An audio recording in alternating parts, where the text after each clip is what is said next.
First book of the New Testament, Matthew, chapter 20. For the kingdom of heaven is like a landowner who went out early in the morning to hire workers for his vineyard. He agreed to pay them a denarius for the day and sent them into his vineyard. About 9 in the morning he went out and saw others standing in the marketplace doing nothing. He told them, "You also go and work in my vineyard, and I will pay you whatever is right." So they went. He went out again about noon and about 3 in the afternoon and did the same. About 5 in the afternoon he went out and found still others standing around. He asked them, "Why have you been standing here all day long doing nothing?" "Because no one has hired us," they answered. He said to them, "You also go and work in my vineyard." When evening came, the owner of the vineyard said to his foreman, "Call the workers and pay them their wages, beginning with the last ones hired and going on to the first." The workers who were hired about 5 in the afternoon came and each received a denarius. So when those came who were hired first, they expected to receive more, but each one of them also received a denarius. When they received it, they began to grumble against the landowner.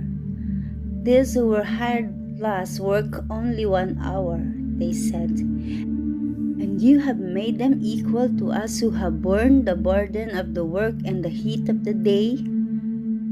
But he answered one of them, "I am not being unfair to you, friend. Didn't you agree to work for a denarius? Take your pay and go. I want to give the one who was hired last the same as I gave you. Don't I have the right to do what I want with my own money? Or are you envious because I am generous?" So the last will be the first, and the first will be the last. Now Jesus was going up to Jerusalem. On the way, he took the 12 aside and said to them, "We are going up to Jerusalem, and the Son of Man will be delivered over to the chief priests and the teachers of the law. They will condemn him to death, and will hand him over to the Gentiles to be mocked and flogged and crucified. On the third day, he will be raised to life." Then the mother of Zebedee's son came to Jesus with her sons and kneeling down asked a favor of him. "What is it you want?" he asked. She said, "Grant that one of these 2 sons of mine may sit at your right and the other at your left in your kingdom." "You don't know what you are asking," Jesus said to them. "Can you drink the cup I am going to drink?" "We can," they answered.